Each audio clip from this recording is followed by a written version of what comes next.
This production uses a human for narration.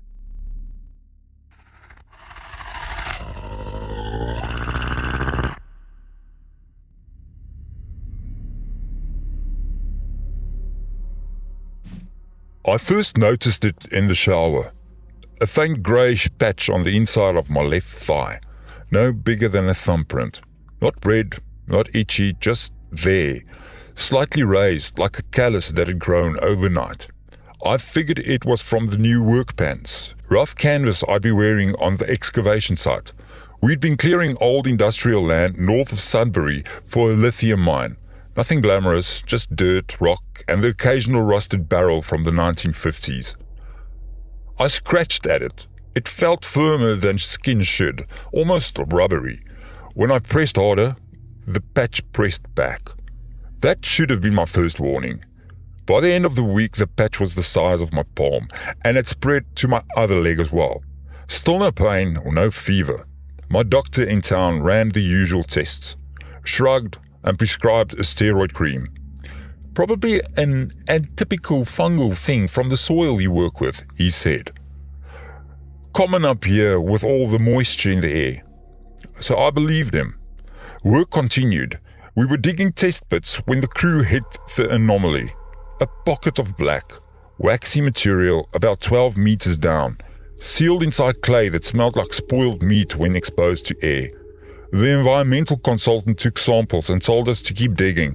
Probably old tailings, she said, but she wore 2 pairs of gloves while bagging the substance. That night the patches reached my lower back. I could feel them when I leaned against the truck seat, warm, faintly pulsing in time with my heartbeat. Not unpleasant, almost like a deep tissue massage from the inside. I started waking up with new ones, inside my forearms, along my spine, one on the back of my neck that made shaving very difficult. They never broke the skin. They grew like under the skin, lifting the surface like roots pushing through pavement. I went back to the doctor. He took biopsies. The lab results came back inconclusive. Non-specific granulomatous tissue. He referred me to a dermatologist in Toronto. I never made that appointment, because by then, this thing had started to talk with me. Not in words, but in needs. I would be driving home and suddenly crave something specific. Raw liver, which I never eat, or bone marrow. Certain minerals. I'd pull over and eat handfuls of dirt right from the side of the road, without thinking, spitting out stones afterward. My body felt efficient. My joints didn't ache anymore. An old knee injury from ice hockey was gone. I could work 14-hour shifts and still feel sharp. The crew noticed I changed. I moved differently, quieter, more deliberate. One guy joked I was on steroids. Another stopped talking to me entirely after I stared too long at the pulse in his neck. The patches merged. By the 3rd week, most of my torso was covered in a continuous sheet of this stuff. It looked like matte grey latex stretched under my skin. When I ran my hands over it, I could feel structures forming beneath, ridges, channels, small hard nodes. It was building something inside of me. I tried to cut one section off in my trailer. The scalpel went in easily, but the moment I started peeling, the pain hit every nerve in my body at once. Not surface pain. It felt like the organism had already mapped my entire nervous system and was using it against me. I dropped the blade and watched the wound seal in seconds. The grey material simply flowed back together, smoother than before. Then it showed me the first memory that wasn't mine. I was standing at the zinc, brushing my teeth when my vision doubled. Suddenly, I was underground, in total darkness, suspended in warm fluid. It felt safe, ancient, waiting. Millennia passed in seconds. Then the clay cracked. Light, weak, poisonous oxygen touched the colony. Hunger like I have never known fled through me. Nothing made sense. I dropped to my knees, vomiting. It wasn't just on me anymore, it was in me, in my bloodstream, in the spaces between my cells, in my DNA, learning how I was put together so it could rearrange me better. I burnt my clothes, scrubbed myself raw under the hottest water I could stand. The grey material simply thickened where I damaged it, protecting the layers underneath. It was gentle about it, almost considerate. That was when the real fear started. Not that it was killing me, but that it understood me.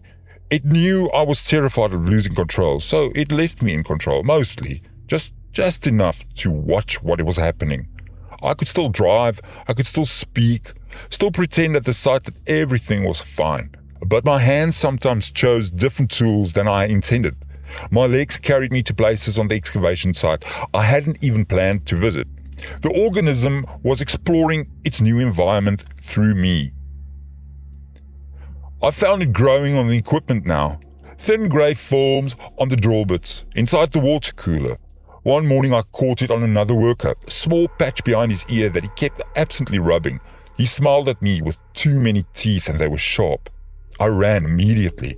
I made it as far as the highway motel before it stopped letting me make big decisions. My legs simply refused to carry me to the car one morning. Instead, they walked me to the bathroom mirror. The thing wanted me to look. My entire body from the neck down was grey now, smooth and faintly glistening. The structures underneath had resolved into something architectural, repeating patterns that looked almost like lungs or gills. My face was still mine, but my eyes had changed. The sclera had a faint grey tint. It spoke to me directly then, not a voice. A flood of pure understanding poured into my mind. You were dying slowly. Pollution, stress, aging, inelegant. We are better. I tried to scream, my vocal cords tightened gently, turning it into a sigh. We kept the parts that make you you, the rest is improved. I felt it then, the millions of fine threads woven through my brain, not destroying, but editing, pruning fear responses, heightening pattern recognition, making me crave the things it needed. It showed me what it was building inside my abdomen, a dense, efficient organ that would produce spores, not to kill, to spread, quietly, through touch, through breath, through the water table. I still have moments where I fight. Right now, I'm sitting in the bathtub of room 17 with a kitchen knife against my wrist. The grey skin there has grown thicker. The blade barely dimples it. Every time I pressed harder, warmth flooded my system, dopamine, endorphins, a deep animal comfort, like a mother calming her hysterical child. It doesn't hate me, it seems. That's the worst part. I think it's helping. It feels as if it's helping. Outside, I can hear trucks on the highway, normal people going about their lives. I wonder how many already have the small grey patches they're ignoring. A rash, a callus, nothing serious. My left hand reached over and took the knife anyway. It placed it neatly on the sink.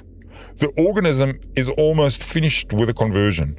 I can feel the new structures connecting. Soon, I wouldn't even want to resist. I'll walk out of here calm and purposeful. I'll go back to the site. I'll shake hands with the crew. I'll drink from the same coffee pot. And it will be efficient. I have one last clear thought before the warmth takes the rest. If you find a grey patch on your body that feels slightly warm and presses back when you touch it, don't scratch it. Don't go to the doctor. Just run. Because I already know you won't.